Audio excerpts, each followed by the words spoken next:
No madeiro foste ferido, carregaste o meu castigo. Foi ali que o céu se abriu e o véu se rasgou pra mim. Como Davi e Jonatas, aliança de amor, promessa viva mesmo na dor. Mefibosete, a mesa real, graça imerecida, favor sem igual. Como Davi e Jonatas, aliança de amor, promessa viva mesmo na dor. Mefibosete, a mesa real, graça imerecida, favor sem igual. Eu não merecia, mas tua mão me estendeu. Eu não merecia, mas o rei me acolheu e disse: vem, filho amado, toma o teu lugar. Eu te preparei uma mesa com a melhor porção. Vem, filho amado, eu já preparei a melhor porção pra ti.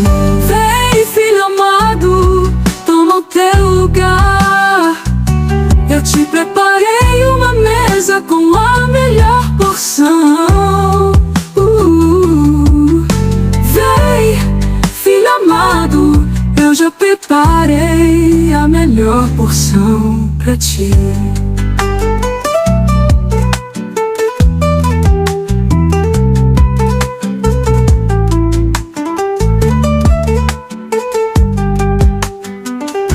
Como Davi e Jonatas, aliança de amor, promessa viva mesmo na dor. Mefibosete, a mesa real, graça imerecida, favor sem igual. Eu não merecia, mas tua mão me estendeu. Eu não merecia, mas o rei me acolheu e disse: vem, filho amado, toma o teu lugar. Eu te preparei uma mesa com a melhor porção.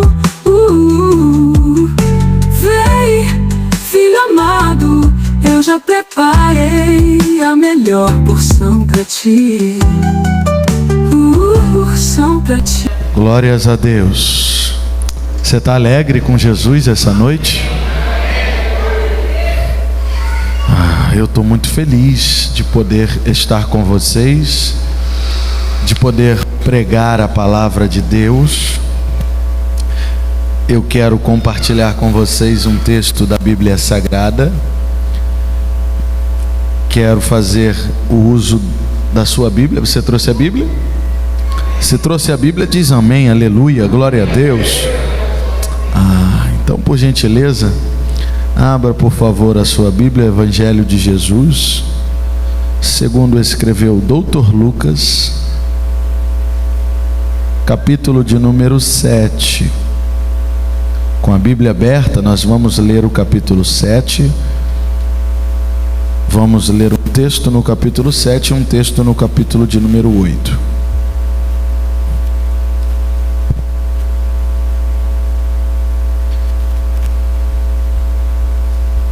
Enquanto você abre aí a sua Bíblia, Lucas 7, versos 13 e 14. Depois nós vamos ler no capítulo 8, os versos 52, 53 e 54. Eu quero só, rapidamente, a maioria aqui já me conhece, eu quero louvar a Deus por esta oportunidade. Quero agradecer ao pastor Joel, à pastora Sheila, ao pastor Edilson, aos demais pastores e obreiros dessa casa, que sempre me recebem aqui com muito carinho. Me sinto muito à vontade aqui. Estou em casa, igreja de amigos, e eu glorifico a Deus pela sua presença e pela sua vida aqui essa noite, porque é a sua presença e a sua vida que torna esse culto ainda mais especial. Amém? Vamos à palavra de Deus, e daqui a pouco você senta e eu continuo aqui algumas coisas que eu ainda tenho para falar com vocês. Então, Lucas 7, versos de número 13 e 14, diz assim a palavra de Deus. Lucas 7, verso 13. Ao vê-la, o Senhor sentiu grande compaixão por ela e lhe disse: não chores. Chegando-se, colocou a mão no caixão e, parando os que o levavam, disse: jovem, a ti te digo, levanta-te. No verso de número 13, Jesus disse: não. No verso 14, Jesus disse: Vamos ao capítulo de número 8, versos de número 52. Todos choravam e se lamentavam. E ele disse, ele quem? Jesus. Ele disse: não choreis, ela não está morta, mas dorme. E riam-se dele, pois sabiam que ela estava morta. Ele, porém, pegando-a pela mão, disse: levanta-te, menina. Feche os seus olhos por um instante. Eu quero fazer uma oração com a igreja. Senhor nosso Deus e nosso Pai, Senhor, nós te damos toda a honra, toda a glória e todo o louvor. Senhor, é uma dádiva estar no teu altar. Senhor, é uma honra poder pregar a tua palavra. E todas as vezes que eu subo a um altar, Senhor, o meu sentimento é de gratidão, o meu sentimento é de dependência, porque diante de ti e da tua noiva, essa noite eu quero reconhecer que eu, pastor Alain, não sou, não posso e não faço, mas eu sirvo a um Deus que também é o Deus dessa igreja. E o nosso Deus, Ele é, Ele pode e Ele faz tudo aquilo que lhe apraz. Senhor, é noite de santa ceia aqui entre nós. Senhor, é noite de domingo, culto de adoração e de celebração. Mas se o Senhor quiser, esse domingo pode ser o domingo da cura, pode ser o domingo do renovo, pode ser o domingo do avivamento, pode ser o domingo da nova aliança, porque o Senhor é aquele que pode, que faz tudo aquilo que lhe apraz. A casa é tua, o povo é teu, eu também sou o teu instrumento essa noite. A palavra é a tua palavra, tudo que cantamos aqui é para ti. Então tudo se resume no texto que diz: porque dele, por ele e para ele são todas as coisas. Então, Senhor, eu te clamo esta hora com a tua igreja. Fale conosco e não te cale nem por um instante sequer. Nós clamamos pela tua voz, pela tua manifestação, pela tua presença entre nós, Senhor, em nome de Jesus. Amém e amém. Se assente, por favor. Glórias a Deus. Eu estou acompanhado da minha casa, que também já foi apresentada, a pastora Josi, que quase me botou no estreito aqui, porque ela é uma grande pregadora da palavra. E se ela usa mais 5 minutos, eu ia falar para o pastor Joel: bota ela para pregar, amigo. Estou brincando com ela. Ela é uma mulher de Deus, aquela que edifica a minha casa, aquela que me atura nos dias mais chatos e difíceis. É ela, irmãos. Ela que atura minhas chatices, minhas manias, meu jeito ogro de ser às vezes doce, às vezes ogro. Todo homem tem o seu lado doce e tem o seu lado ogro, irmão. É o lado másculo, é aquele lado que às vezes fala grosso, fala mais forte. Mas o homem também precisa ser doce, amável, educado. E eu aprendi a te amar todos os dias da minha vida e dizer o quanto você é importante para mim, para minha casa, o quanto eu quero cuidar de você com toda a delicadeza que você merece até o último dia da minha vida. Aos meus filhos, que são as minhas flechas na aljava, vocês são os melhores presentes que Deus poderia ter me dado. O meu maior desafio não é cuidar da Adevec em Oaíba. O meu maior desafio é fazer vocês amarem a Deus sobre todas as coisas. O meu principal pedido ao Senhor é que antes de ganhar o mundo inteiro, vocês nunca se percam para o mundo e para nada daquilo que o mundo tem para oferecer. Porque de que adianta ganhar o mundo inteiro e perder a sua própria casa? Então, antes de ter um compromisso com a palavra, a igreja, eu tenho um compromisso com vocês. E eu amo poder ser o pai de vocês. E amo quando vocês me acompanham, estão aqui comigo, porque eu sei que se a igreja não der glória, vocês têm que dar, porque senão não tem McDonald's, senão... Ah, viu, né? Como é que é a senha, né? Pai, pega aí, que tem uma senha aqui. Mas hoje eu quero compartilhar, antes de pregar com vocês, sobre essa obra que o Senhor me confiou. Eu escrevi um livro e no dia 10 de agosto nós fizemos o lançamento desse livro lá na DEVEC em Uaíba, que é a igreja que hoje eu tenho a honra de pastorear, lá na zona oeste do Rio de Janeiro, em Campo Grande, uma igreja linda, abençoada, de um povo amável, vivo. Uma igreja que tem sido para minha casa um presente de Deus. Mas a minha história não começou lá. Eu comecei numa igreja pequena, que cabiam exatamente 59 cadeiras, dentro de uma comunidade na Penha do Rio de Janeiro, a DEVEC Vila Kelson. E lá o pastor Joel também esteve comigo, porque amigos são aqueles que vão atravessar as fases da vida. Colegas são aqueles que passam por apenas algumas estações. E hoje eu tenho um casal de amigos que por muitas estações da minha vida tem estado dentro dessa embarcação, desse trem da nossa história e do meu ministério. Obrigado, pastor Joel, missionária Sheila. Eu já fui presenteá-los em casa, tá? Porque eu sou daqueles que eu aprendi a honrar. Então com eles eu não vim trazer aqui na igreja não. Fui lá na casa deles e disse assim, ó: eu vim trazer o livro de presente para vocês.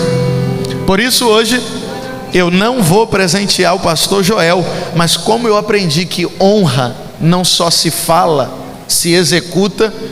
Pastor Edilson, vice-dirigente dessa casa, daqui a pouco já tem um livro separado ali, ele é de presente para você essa noite.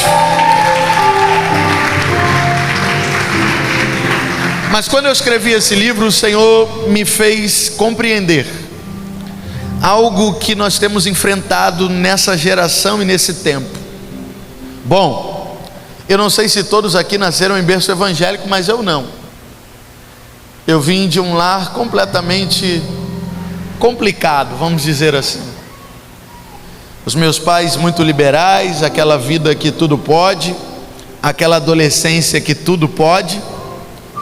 E eu conheci o mundo muito cedo, vivi uma vida até dissoluta durante um período da minha vida, até os meus 18 anos, quando eu entreguei a minha vida a Jesus. Ali o finalzinho dos meus 17 anos, eu conheci a pastora Josi, e desde aquele dia nós estamos caminhando juntos. Já fizemos 16 anos juntos esse ano. Agora no dia 15 de setembro completamos 15 anos de matrimônio. Não, 17 em março do ano que vem. Eu sou bom de data, tu não me pega nessa. Mas como pastor de igreja, a gente vai acompanhando muita gente. E hoje eu tenho a honra de pastorear uma igreja grande para mais de 400 pessoas. E eu pude identificar quantas pessoas estão na igreja há anos. E eu poderia dizer décadas. E tem tanta gente que conhece Deus, conhece a palavra, mas não vive o propósito. Conhece Deus, conhece a palavra, se alegra com Ele, celebra com Ele, mas não vive a plenitude daquilo que Deus tem para a sua vida e para a sua história. Quando eu escrevi esse livro, o Senhor falou algo ao meu coração e disse: filho, esse livro vai ajudar muita gente que está na igreja há muito tempo, mas que ainda não vive a plenitude do seu chamado, do seu propósito. Aí o Senhor falou: e vai além, não vai parar por aí. Esse livro também vai abençoar uma segunda classe de pessoas, aqueles que ainda são novos na fé e que anseiam por viver a plenitude do seu chamado.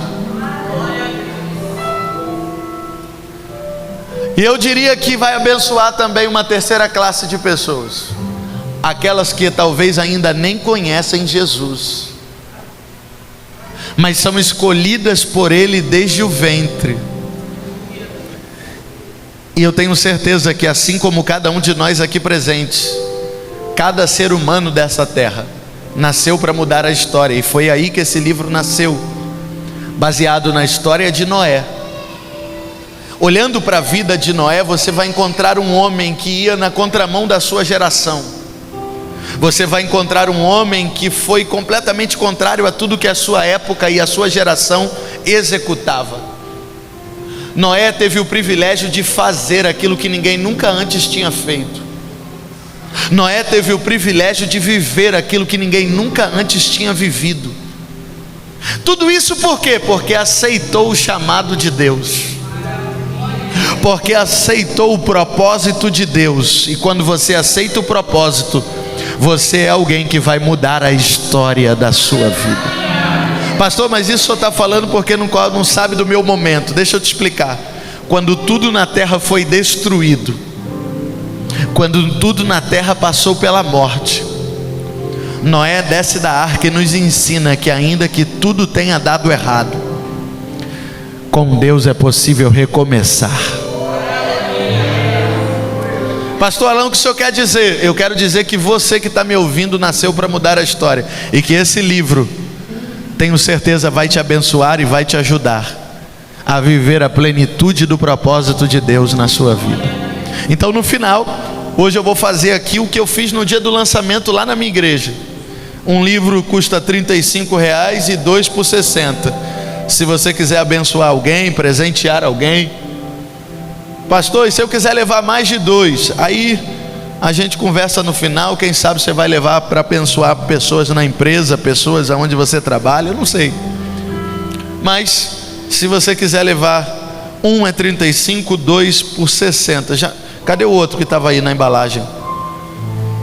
Isso, pastor Edilson, esse é seu. Deus te abençoe. Você também nasceu para mudar a história. Você pode dar um aplauso ao Senhor? Agora eu quero pregar. Você quer receber? Eu quero pregar. Você quer ouvir? Então, baseado no texto que lemos, eu quero observar algumas coisas com vocês e nós vamos fazer um paralelo. Porque essa noite eu quero compartilhar, apesar de termos lido apenas 2 textos bíblicos, eu quero compartilhar com vocês sobre 3 filhos que morreram na Bíblia Sagrada. Quantos filhos? Quantos filhos? Então, por favor, no final, se eu não falar de 3 filhos, me cobre, porque eu vim essa noite para falar de 3 filhos que morreram na Bíblia Sagrada. Essa noite eu vim falar sobre alguns filhos que passam pela morte. Pastor, o senhor veio aqui essa noite para falar de morte? Calma, que daqui a pouco melhora. Mas eu quero compartilhar com vocês algo poderoso nesses textos, e vamos fazer um paralelo entre Lucas 7 e Lucas 8. Os 2 cenários, você vai encontrar a morte instaurada neles.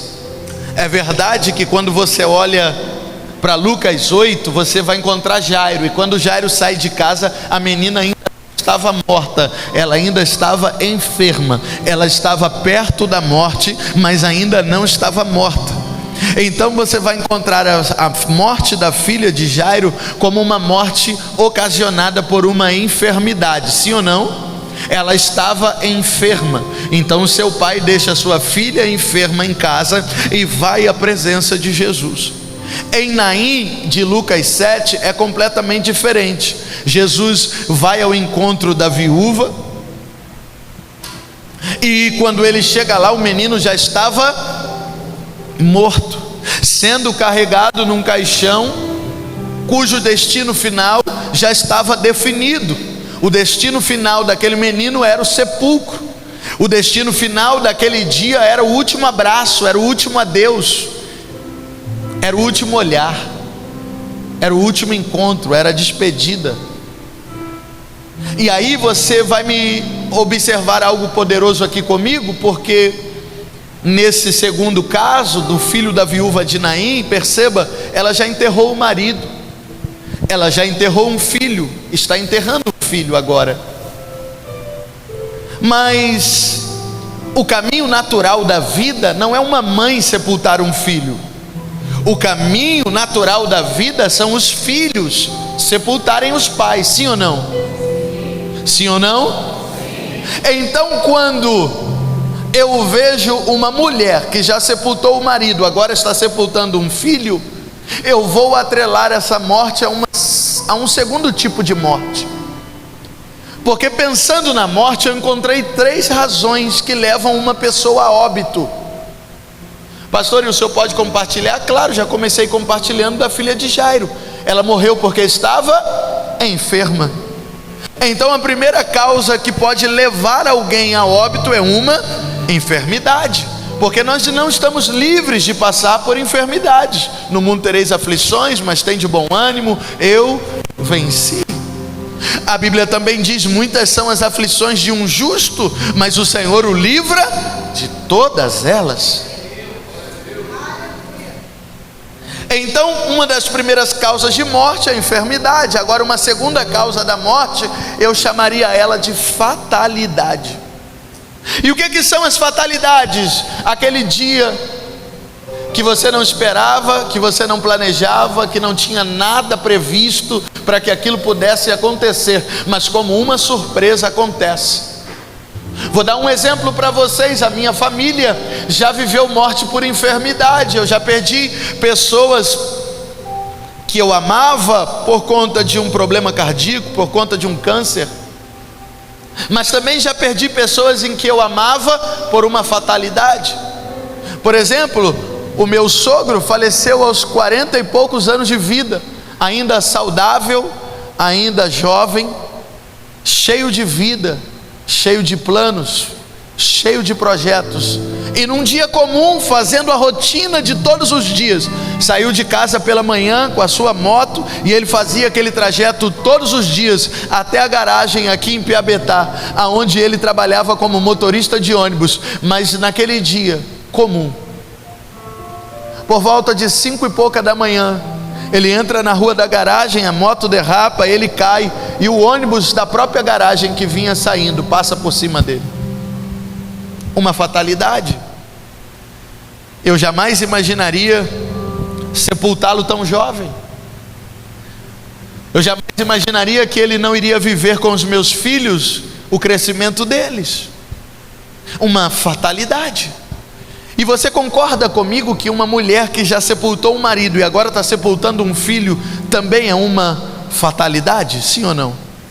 Uma vez que a natureza da vida é os filhos sepultarem os pais, então essa casa está indo na contramão da natureza humana. Sim ou não? Então essa casa, apesar da Bíblia não me afirmar qual foi a causa da morte do menino, a Bíblia diz que ele ainda era um menino, um jovem. E fatalidade é quando um jovem, um menino, vai a óbito, independente da causa. Fatalidade é quando um pai ou uma mãe precisa sepultar um filho. Agora eu também aprendi uma terceira causa que leva a óbito. A terceira causa que leva a óbito muitas das vezes também são as nossas escolhas. Por que, pastor? Porque alguém entra num carro numa sexta-feira à noite e decide ir para um bar, beber da número 1 a 51, e ele decide beber naquela noite até a última gota possível, até o bar fechar, ou a boate fechar, ou seja lá onde for o ambiente que ele decidiu beber todas fechar. Ele entra num carro de volta para casa, dirige a 120, 150 km por hora e de repente entra num poste. Ou de repente vai colidir com alguém. Presta atenção comigo, ele poderia ter ido de Uber? Sim ou não? Ele poderia ter ido de carona com alguém que não bebia? Sim ou não? Mas ele fez uma escolha: entrar no carro, beber todas e voltar dirigindo para casa. Então existem escolhas também que podem reduzir o tempo de vida de cada um de nós. Por exemplo, na minha história de vida, pastor Joel, eu nunca conheci alguém que foi obrigado a beber pela primeira vez. Olha, ou você vai tomar esse copo de cachaça ou de cerveja, ou seja lá do que for, ou eu vou te matar. Vocês conhecem alguém que pela primeira vez bebeu obrigado? Eu nunca conheci alguém que bebeu obrigado. Não, ele fez uma escolha, ele poderia beber ou não beber, mas decidiu beber. Até hoje eu nunca conheci alguém que se tornou um usuário de drogas. Eu já fui em Cracolândia na minha história, mas nunca conheci um usuário de drogas que entrou para o mundo das drogas obrigado por alguém. Olha, ou você fuma esse baseado ou nós vamos te quebrar, ou você cheira essa cocaína aqui, ou então nós vamos te matar. Não. Foi uma decisão, foi uma escolha. E muitas das vezes aquela escolha vai levar alguém a um óbito por overdose, a um óbito pelo uso excessivo de crack. Então são escolhas que também nos levam a óbitos. Então aprenda uma verdade: uma enfermidade pode tirar de você a vida, uma fatalidade pode fazer com que alguém venha a óbito, mas as nossas escolhas também podem produzir isso em nossa vida. E quando eu olho para o dia da morte ou para o dia da enfermidade, eu te faço uma pergunta: ninguém sabe o dia ou a hora que vai morrer. Ninguém acorda pela manhã dizendo: hoje eu vou ter o meu último dia de vida, porque eu decidi que eu vou morrer hoje. Não, ninguém acorda assim. Você acorda pela manhã fazendo planos de como vai ser o teu dia, como vai ser a tua semana, declarando que o teu mês de setembro vai ser poderoso. E se tu ainda não fez isso, talvez Deus me trouxe aqui só para te dizer que esse mês de setembro vai ser um mês poderoso na tua vida, vai ser um mês de escolhas certas, vai ser um mês de portas abertas para você. Mas eu não vim só para te dizer isso, eu vim aqui também essa noite para te dizer que esse dia é um dia que ninguém se prepara para ele. Você já reparou que quando o dia da morte ou o dia da enfermidade chega, ele também envolve toda a casa? Perceba no texto em que nós lemos, quem é que está enfermo?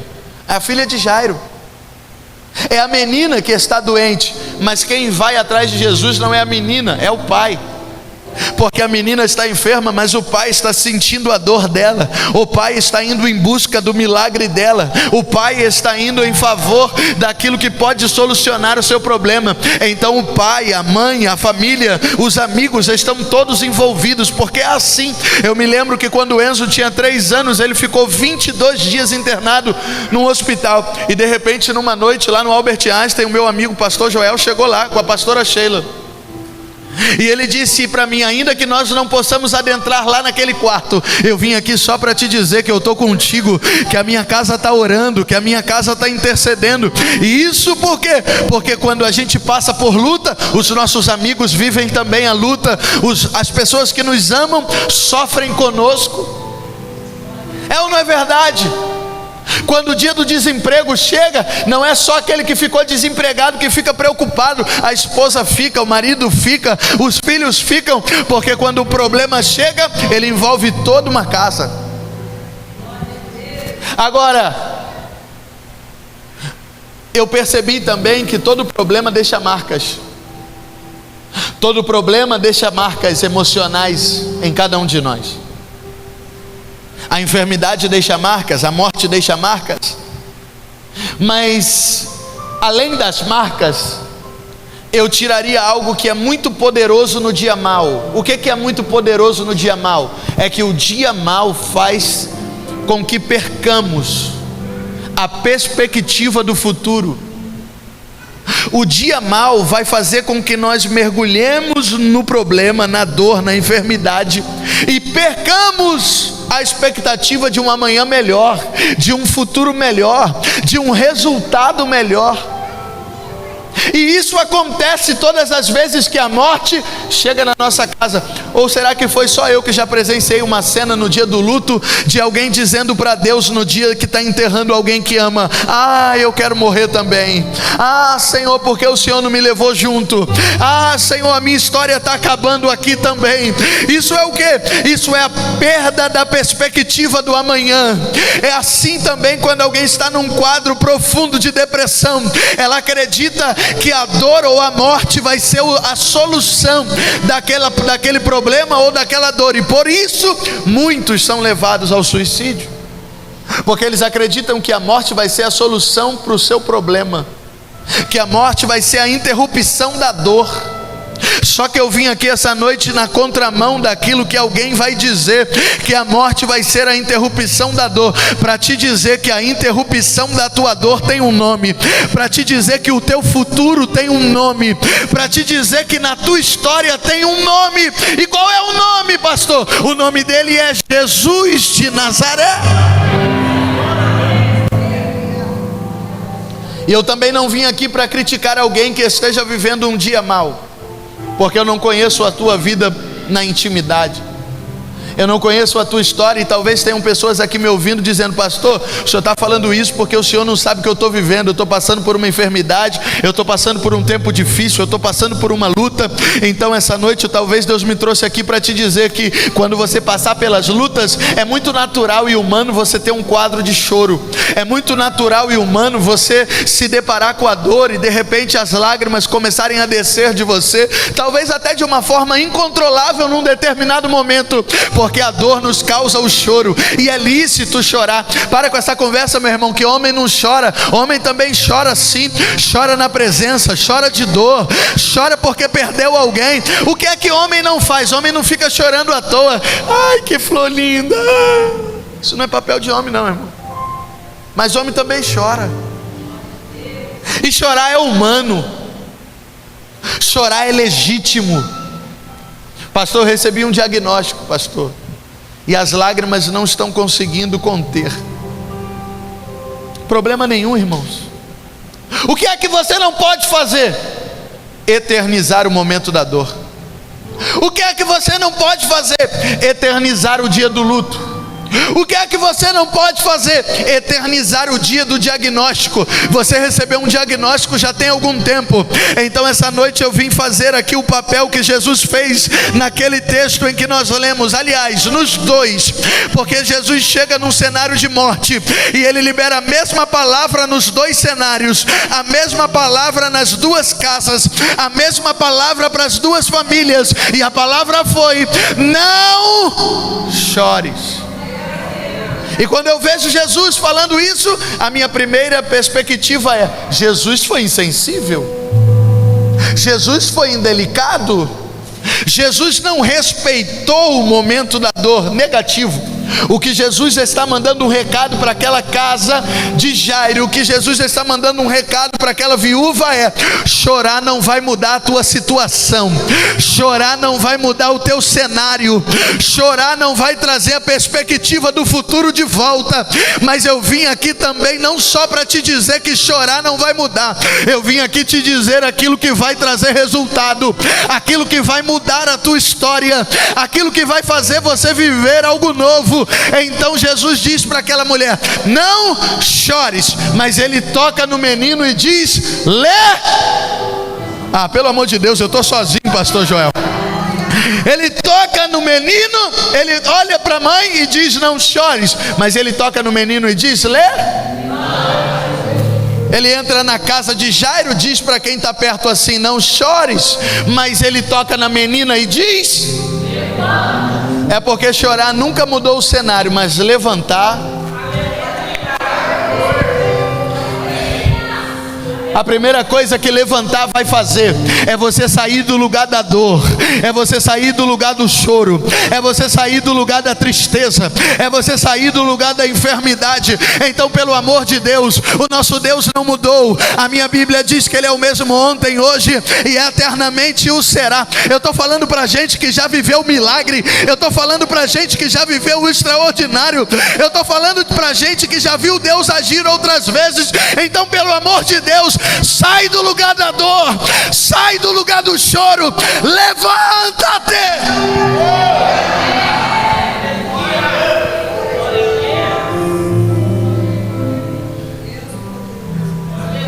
Quando Jesus diz levanta-te, é porque quem está prostrado tem uma visão limitada. Quem está deitado, abatido, caído, só consegue olhar a sua dor, só consegue pensar no diagnóstico, só consegue pensar no luto, no falecido. Mas quando você se levanta, olha aqui, presta atenção, ó.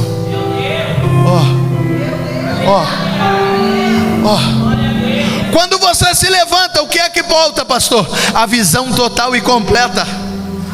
Porque quem está prostrado só consegue olhar um ambiente pequeno. Sua amplitude de visão é pequena, mas quando você se levanta, o horizonte é o limite.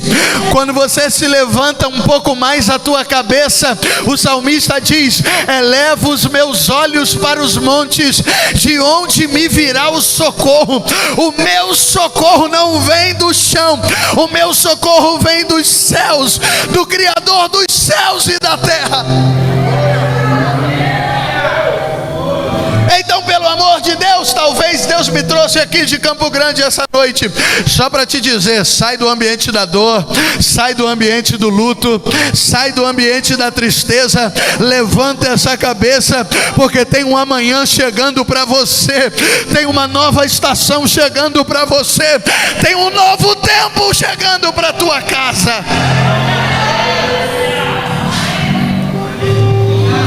Pastor, o senhor disse que ia fazer um paralelo, pastor, entre um texto e outro. Já estou fazendo, mas agora nós vamos mergulhar mais fundo. Por quê? Porque Deus me trouxe aqui para te dizer: para de chorar e levanta-te. E Ele não disse que alguém vai te levantar não, tá? Para de ser crente bobo, mimimi. Para de reclamar que ninguém te visitou, que pastor não foi na tua casa. Pelo amor de Deus, existem vários momentos da Bíblia que Deus não vai fazer nada por você. Você vai ter que se levantar sozinho. Sabe por quê? Porque Jesus já fez o que precisava ser feito. O que Ele fez? Ele liberou a palavra. E às vezes você está querendo que o anjo desça. Às vezes você está querendo que alguém coloque a mão no teu ombro e diga: eis que te digo, assim diz o Senhor. Ei, Ele já está dizendo todo o culto pelo poder da palavra, porque a minha Bíblia diz que passarão os céus e a terra, mas a minha palavra não há onde passar. No livro do Gênesis, quando tudo era sem forma e vazio, Ele tudo criou pelo poder de uma. Então você já tem o que precisa para ficar de pé. E o que é que eu preciso para ficar de pé, pastor Alain? Você só precisa da palavra. Então pare de colocar na conta das irmãs que não te visitaram, dos jovens que não foram da tua casa, dos adolescentes que não te visitaram, porque Jesus olhou para o menino e disse: levanta-te. Eu acho interessante, só para coadunar com o que eu estou dizendo, às vezes a gente quer uma manifestação sobrenatural e espiritual. Pode ficar à vontade, filho, não precisa não, está de boa. Vamos suar, vamos gastar. É bom que emagrece. Deixa eu te explicar uma coisa. Em Atos capítulo 12, um anjo desce na prisão. Só que o anjo não levanta Pedro. O anjo toca nele e libera uma palavra, diz: levanta-te. Presta atenção, o anjo já desceu na cela, o anjo já abriu a porta da cela, o anjo já tocou nele, está falando com ele. Você quer então que Deus faça tudo, é? Então pare de transferir aquilo que já era para eu ter pulado para outro tópico, mas o Senhor está me mandando te dizer que quando Pedro levantou na prisão, perceba, não foi o anjo que quebrou as cadeias, não foi o anjo que deu com a espada nos grilhões. A Bíblia diz que quando Pedro se levantou, os grilhões caíram, as cadeias caíram. Então pare de colocar na conta do outro aquilo que é você que tem que fazer, porque quando você levantar a tua cabeça, quando você disser: essa dor não vai me parar, esse luto não vai me parar, essa tristeza não vai me parar, as cadeias vão cair, os grilhões vão cair. Eu sinto a presença dele aqui. Ele manda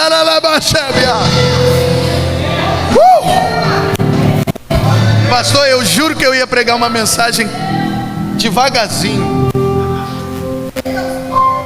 Eu falei assim: é Santa Ceia. Eu preciso trazer uma mensagem calma, reflexiva para a igreja. pensei em mudar a mensagem ali, o Espírito Santo falou: não, é isso aí mesmo. Porque eu quero fazer milagre na vida de quem está na comunidade Família da Fé essa noite aqui presente. Só tem um segredo: levanta-te. Significa erga-se a si mesmo, levante-se a si mesmo. Sabe por quê? Porque Jesus já fez o que precisava ser feito. Como assim, pastor Alain? Vamos para o texto. Quando você olha para o texto de Naim, Lucas 7, a Bíblia vai dizer que o Senhor decidiu. Meu Deus do céu. Ele disse: ele decidiu ir a Naim. Foi o Senhor que disse: levantem-se, vamos a uma cidade chamada Naim. Jesus não perguntou para os discípulos, ele disse: vamos para Naim. Eu já decidi. Sabe o que ele está dizendo? Se vocês forem, eu vou. Se vocês não forem, eu vou assim mesmo. Sabe por quê? Porque eu já decidi fazer algo especial em Naim. Aí eu vou trazer para o dia de hoje. É como se Deus, quando colocou essa mensagem no meu coração, dissesse: eu já decidi fazer algo lá na comunidade Família da Fé, na rua 11, no bairro Mauro e Márcia, em Piabetá. Eu já decidi. E eu só quero te lembrar uma coisa: Jesus não vai a algum lugar para passar tempo.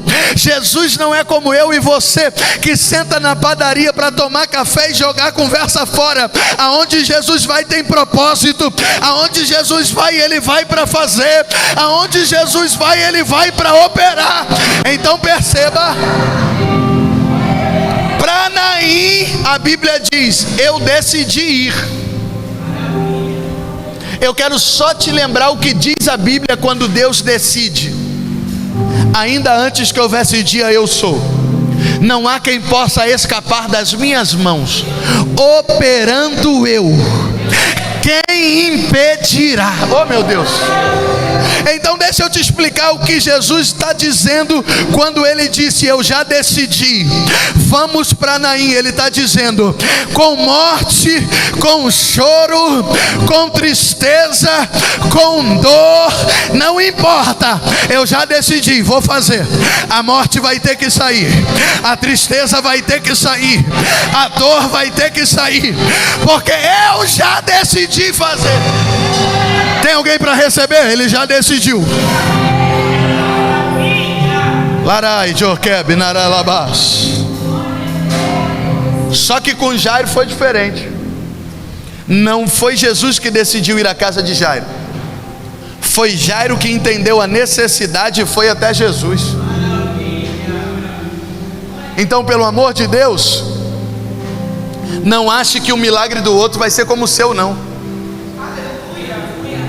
Porque cada milagre na vida de cada um tem uma característica e um propósito. Naquela viúva, o Senhor disse: ela não pediu, ela não mandou recado, ela não fez nem oração, mas eu já decidi, vou fazer. Mas na casa de Jairo, ele deixou a sinagoga, ele deixou os servos, ele deixou todo mundo e disse assim: aonde o meu milagre está é na presença de Jesus. Então deixa o problema aqui que eu vou buscar a presença. E eu estou falando para gente que entrou aqui hoje fazendo exatamente isso. Deixou o problema em casa para resolver a partir de amanhã, na segunda-feira, e está dizendo assim: mas eu vou lá buscar quem pode me ajudar, eu vou lá buscar quem pode resolver, eu vou lá buscar quem pode me socorrer. Então perceba, decidiu, Jesus decidiu, o outro entendeu que precisava buscar. Mas sabe o que é lindo? Aquele que Deus decidiu, a morte não impediu, mas aquele que decidiu buscar também recebeu a sua vitória. A diferença é que quando Jesus decide, ele está dizendo: eu estou indo para lá agora.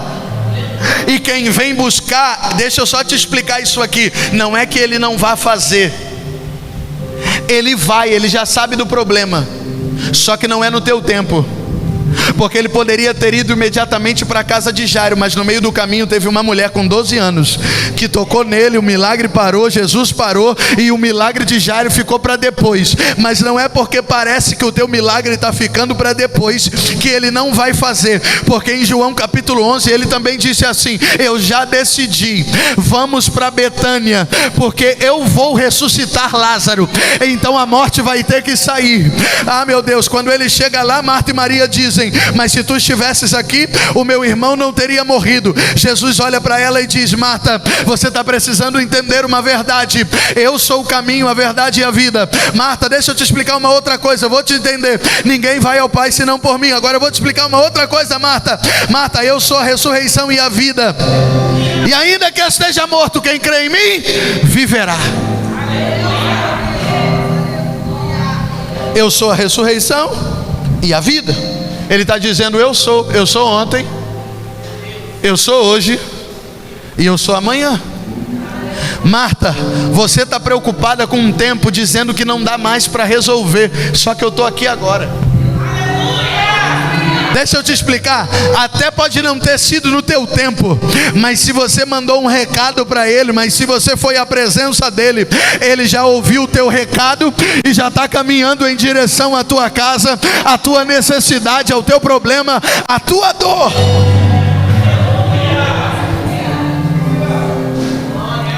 Só que é diferente, e eu vou até cortar a mensagem aqui para a gente ganhar tempo. Pastor, o quê? É que com Jairo e com a mulher é diferente. Olha só, quando Jairo está na presença de Jesus, a Bíblia diz que o mensageiro da morte chega, e ele disse assim: Jairo, não incomoda mais o mestre não, porque a tua filha já morreu, o problema já evoluiu, já não tem mais saída, já não tem mais jeito. Então deixa Jesus continuar a marcha dele, a caminhada dele, porque agora você vai se tornar um incômodo, porque já não tem mais saída, já não tem mais solução. Só que Jesus ignorou o mensageiro da morte. Jesus fez o quê? Ele ignorou o mensageiro da morte. Ele não olhou para o mensageiro, ele não respondeu o mensageiro, ele focou em Jairo, porque quem veio buscar foi Jairo, quem relatou o problema foi Jairo, quem precisa do milagre é Jairo. Então ele olha para Jairo e diz: crê tu somente.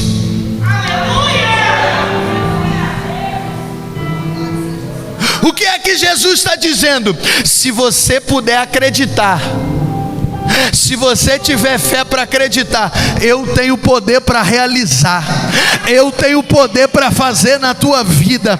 A minha pergunta essa noite é: até quando você vai dar ouvidos ao mensageiro da morte, quando Jesus está dizendo: você tem fé?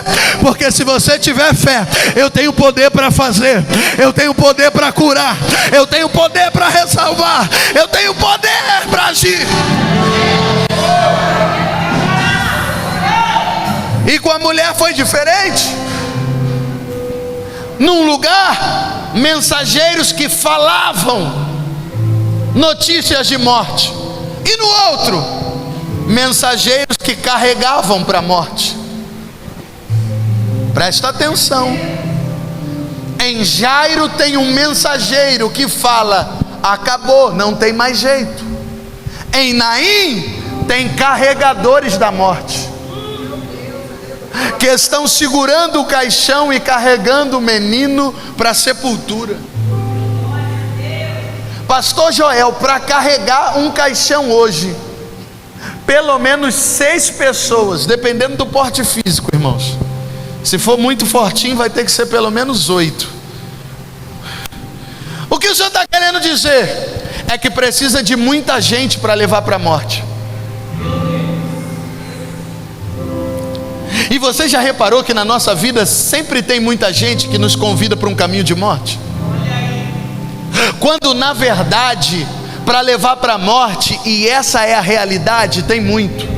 Para convidar para o bar tem muitos, para convidar para boate, tem muitos, e ainda dizem assim: eu pago o teu Uber, eu pago a tua entrada, eu pago o balde de cerveja. É porque para levar para a morte tem muita gente para dizer assim: ih rapaz, vamos sair do trabalho hoje, vamos parar no barzinho. Rapaz, aquele barzinho tem um pagode movimentado, tem umas meninas lá assim, com uns negócios assim, para convidar para o lugar errado, para a hora errada e para o caminho da morte. Tem muita gente, mas eu olho para a Bíblia em Naim, que enquanto muitos carregavam um menino para a morte, de frente para o menino vinha um. O que, pastor? Qual é o nome dele? Jesus Cristo de Nazaré. E a minha Bíblia diz que para levar para a morte tem muita gente, mas para levar para a vida, ele diz, a palavra de Deus: eu sou o caminho, eu sou a verdade e eu sou a vida. Ninguém vai ao Pai senão por mim. Perceba, homem, para te levar, mulher, homens aqui presente, para te levar para o caminho da morte, para te levar para o pecado, para te levar para o inferno, sempre terá muita gente, mas para te levar para o caminho da vida, só tem um. O nome dele é Jesus Cristo de Nazaré. Aonde está a igreja que teve um encontro com Jesus? Aonde estão os povos de Deus que por um encontro saiu do caminho da morte, entrou no caminho da vida, deixou a morte e encontrou a vida? Aonde estão os que encontraram a vida?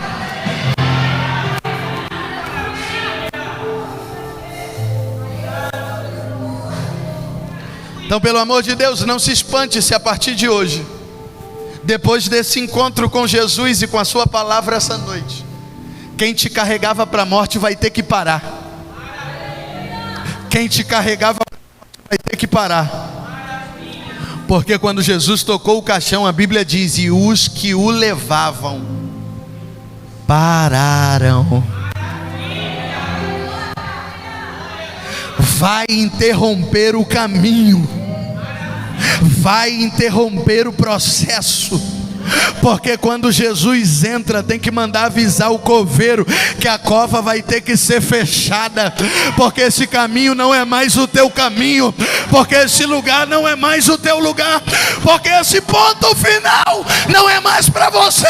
Tem alguém para receber isso aqui?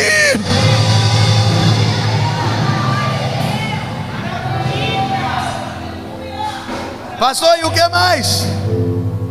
Perceba, e eu vou profetizar isso aqui com gosto, pastor, porque é isso que o Senhor está me dizendo que vai fazer aqui. Quando Jesus toca o esquife, quem o levava para. Jesus toca o menino. Aliás, ele toca o caixão e fala com o menino. Ele disse para o menino: lê. Ele entra na casa de Jairo. E eu quero que você se atente a isso aqui, pelo amor de Deus. Eles estavam no caminho do sepulcro. Então, no meio do caminho, publicamente, Deus interrompeu o processo da morte. Aonde? No caminho, publicamente. Com Jairo foi diferente. Até tinha plateia, até tinha público, porque quando Jesus chega com Jairo na sua casa, a casa está cheia. Tem carpideira, tem vizinho. Só que Jesus libera uma palavra, aí os vizinhos começam a rir. Quem chorava de falsidade começa a rir. Quem de verdade não sentia a sua dor começa a rir.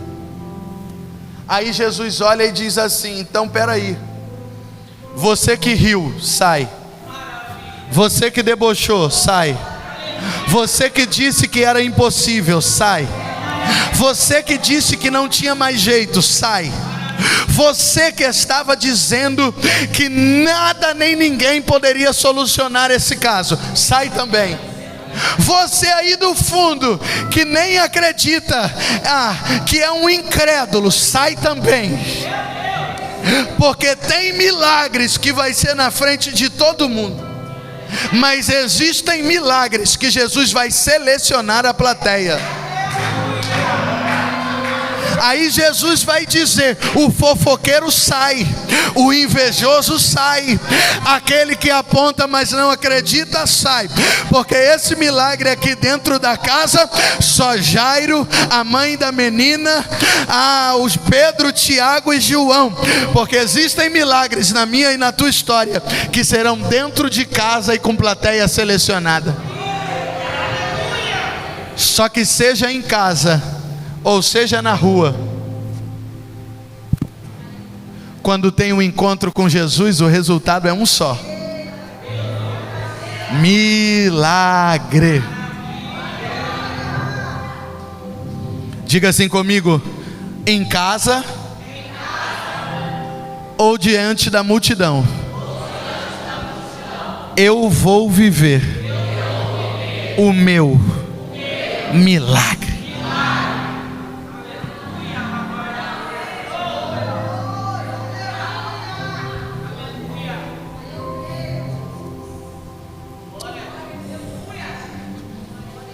Pastor, e quando é que o milagre se fez real? Quando Jesus liberou uma palavra para a menina e para o menino. E aí eu começo a encerrar aqui. Jesus não fez magia. Jesus não trabalha com magia. Jesus não fez unção. Ele não deitou óleo no defunto. Ele apenas liberou uma, e ele disse: levanta-te. Eu só quero que você reflita sobre duas coisas aqui. Eu vou pular para o terceiro filho para a gente encerrar em 5 minutos. Você me dá mais 5 minutos, pastor? Em 5 minutos eu prometo que devolvo o microfone ao pastor. Ele disse assim: levanta-te, menino. E ele disse: menina, levanta-te. Eu disse aqui com vocês que no processo do Gênesis, a terra era sem forma e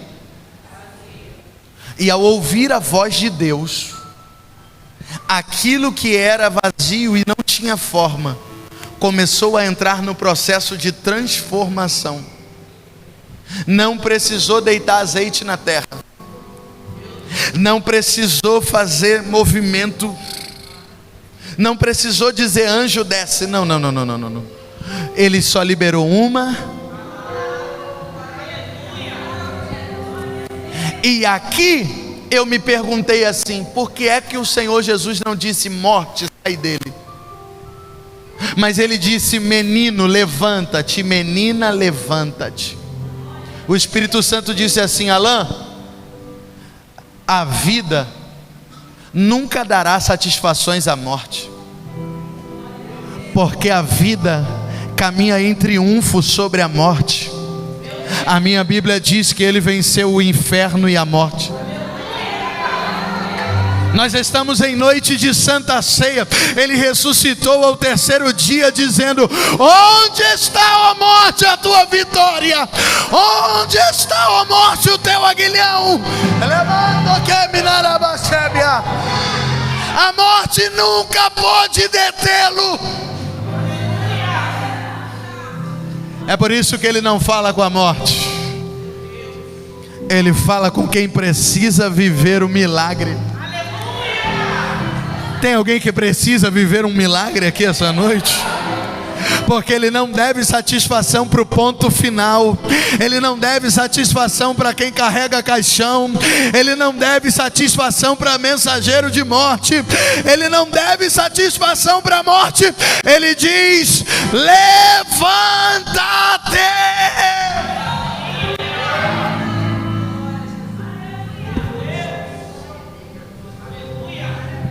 E a minha Bíblia diz que em um cenário, levantou-se e comeu. No caso da menina, Jesus, quando ela levantou, Jesus olhou e disse assim: dá para ela de comer. E no caso do menino, a Bíblia diz que ele começou a falar. É porque milagre de Jesus sempre vai ter evidência. Para com esse negócio de: você sentiu cura, irmão? Quem sentiu curado aí? Levanta a mão. Volta no médico, faz o exame. lá em Oaíba, eu digo assim: que se você sentiu que foi curado aqui, não diga nada, marque o médico, refaça os exames e depois volta para a gente testificar para a igreja. Agora, recente, dia 14 de agosto, eu falo do terceiro filho. A esposa de um pastor auxiliar da nossa igreja, diagnóstico, câncer. Cirurgia marcada dia 14 de agosto para retirada do nódulo.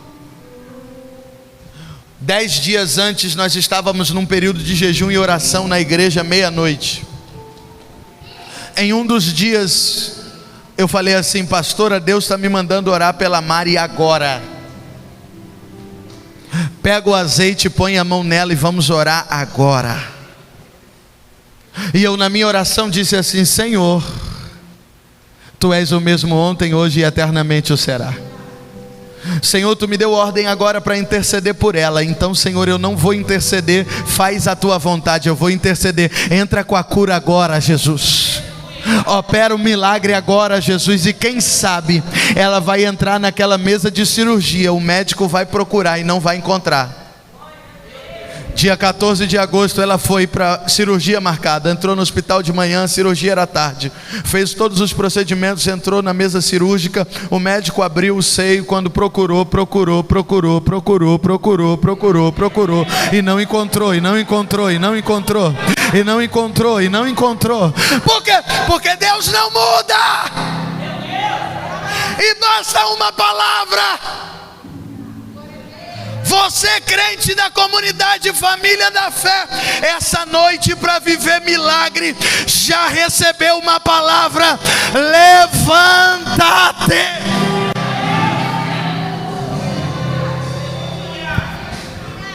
Porque o que muda a nossa vida não é o que Deus pode fazer, porque Deus pode tudo, é aquilo que nós vamos fazer. E eu encerro falando do último filho, e eu ainda tenho 1 minuto no relógio. O último filho morre pelas suas escolhas, está lá em Lucas 15. Porque eu falei da morte por enfermidade, eu falei da morte por fatalidade, e eu também falei da morte por escolha. Lucas 15, o pai olha e diz assim: este meu filho estava morto e reviveu, estava perdido e foi achado. Peraí, ele não morreu fisicamente, mas morreu espiritualmente. O pai está olhando: as tuas escolhas te levaram a um caminho de morte, as tuas escolhas te levaram a um caminho de afastamento da minha casa, de afastamento da minha presença. Não é Deus que nos afasta, somos nós que escolhemos, e muitas das vezes nos afastamos dele, nos afastamos da sua presença e caminhamos por um caminho de morte. Hoje é noite de Santa Ceia, e para corroborar com o que eu estou dizendo, o apóstolo Paulo escreveu no texto da Santa Ceia dizendo: por causa dos que negligenciam o ato da Santa Ceia, há entre vós fracos, doentes e que morrem. Fale a verdade, hoje é domingo à noite. Será que tem alguém que disse: não estou afim não, estou cansado, eu estou aqui com uma dorzinha de cabeça? Ei, hoje é noite de Santa Ceia, e a Bíblia diz que os que escolhem negligenciar a ceia ficam fracos, doentes e morrem. Lucas 15 disse que aquele filho que decidiu dizer: pai, me dá minha parte da herança, eu vou embora. Pai, me dá o recurso, eu vou embora. Pai, me dá o que eu quero, porque eu vou embora. Ele foi, mas o resultado longe do pai foi um resultado terrível. O resultado longe do pai foi o fundo do poço. O resultado longe do pai foi as bolotas dos porcos. O resultado longe do pai foi a ausência dos amigos. Lembra que eu disse que para carregar para a morte tem um montão para carregar, mas para trazer de volta a vida só tem um? Mas esse um só chegou na vida desse filho que escolheu, porque ele disse: levantar-me-ei. Você pegou o que ele disse? Levantar-me-ei e irei ter com meu pai. Peraí, se não levanta, fica no fundo do poço. Se não levanta, continua comendo as bolotas dos porcos. Mas quando decide ficar de pé, quando decide ficar de pé, o pai o enxerga de longe, corre ao encontro, lança-se ao pescoço, o beija. Peraí, mas está sujo. Peraí, mas está com cheiro de porco. Peraí, mas está descalço. Peraí. O pai está olhando, dizendo: se você decide se levantar e voltar, é tudo o que eu preciso. E sabe o que é mais lindo? O pai poderia dizer assim: quem decidiu sair foi você. Quem escolheu o caminho da morte foi você. Eu vou continuar aqui, você vai ter que vir até a minha presença. Mas não, quando o pai o enxerga de longe, é o pai que vai ao encontro. É o pai que vai ao encontro. Eu não sei se você entrou aqui essa noite longe dessa presença, longe dessa casa, longe do pai pelas suas escolhas. Mas se você decidir levantar essa noite, o pai me manda dizer para você: pega a sandália, pega o anel, pega uma roupa limpa. Por quê? Porque esse meu filho que estava morto decidiu levantar e voltar para a minha presença. Então agora pega o cordeiro, porque nós vamos fazer uma festa.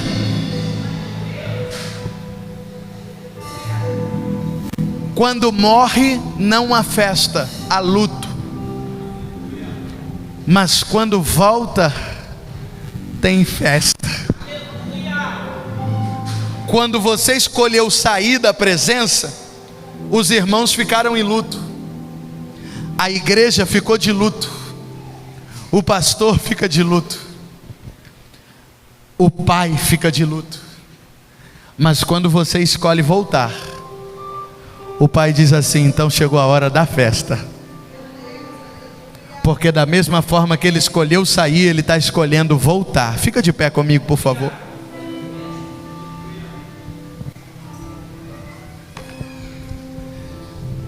Eu quero te dar um último conselho e fazer uma oração por você. Qual, pastor Alain?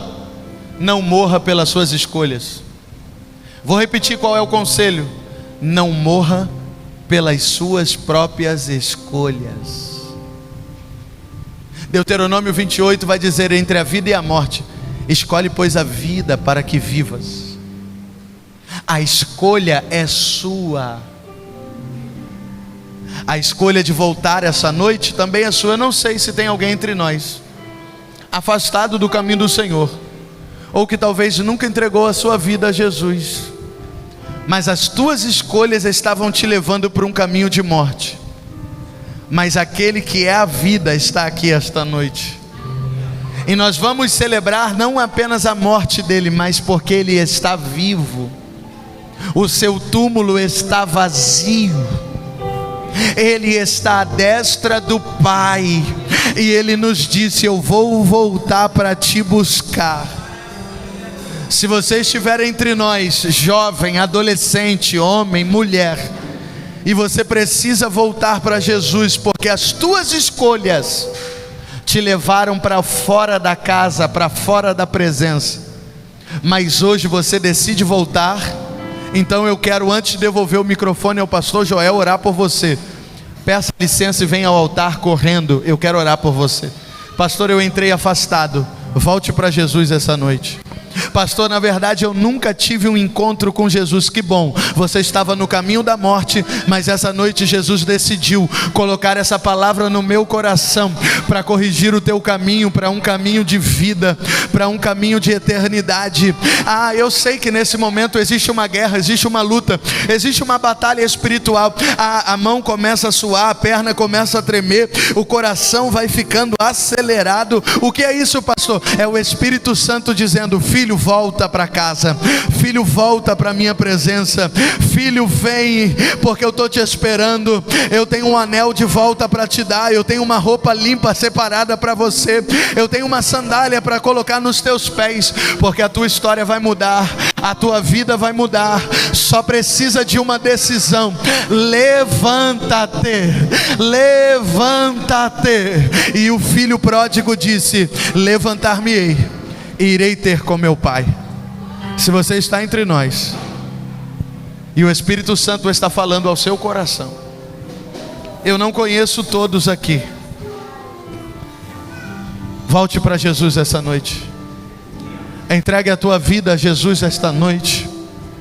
Eu vou ter o prazer de estar lá fora com você, tirar uma foto, fazer uma dedicatória do livro Comunidade Família da Fé. O meu desejo é que essa igreja cresça, prospere. E quando eu digo a igreja, eu estou falando de você, porque a igreja também passa por você, você também é a igreja. Então quando eu digo que a igreja vai prosperar, eu estou dizendo que os membros da igreja vão prosperar. Hoje eu vi ali algumas bicicletas, mas vai chegar uma hora que vai ter que procurar estacionamento, porque vai ter muita gente de carro. Os vizinhos vão reclamar: pastor, estão colocando o carro na minha porta. Não tem problema não, é o sinal da bênção, da prosperidade, é o sinal de que Deus está agindo no meio desse povo e dessa igreja. Comunidade e Família da Fé, Deus abençoe a sua vida, Deus abençoe a sua casa, Deus abençoe a sua família. Muito obrigado.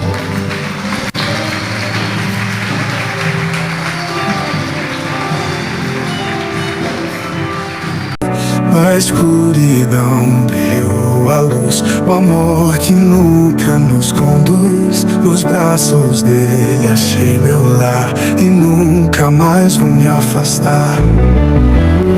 O sacrifício me resgatou, cada ferida que ele levou. Por mim sofreu, por mim venceu, em seu amor tudo se refez. Oh Cristo, tua graça me envolve, teu amor é o rio que resolve toda dor, toda mágoa e temor. Em ti encontro eterno vigor.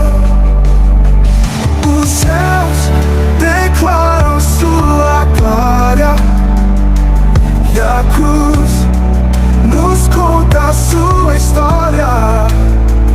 Com braços abertos ele me chamou e meu coração se entregou. Os céus declaram sua glória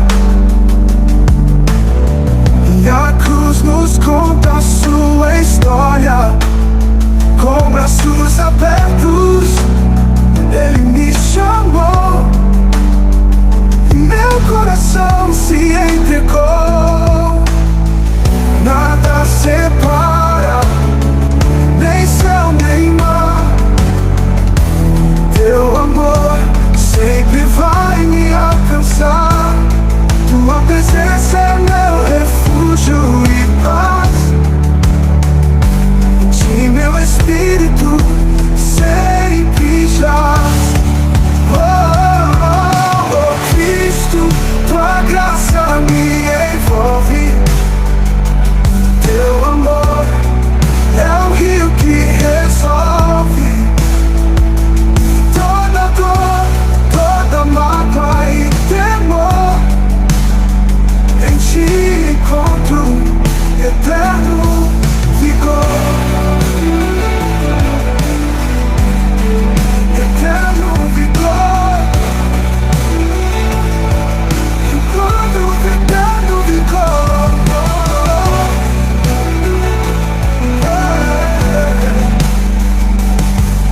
Os céus declaram sua glória e a cruz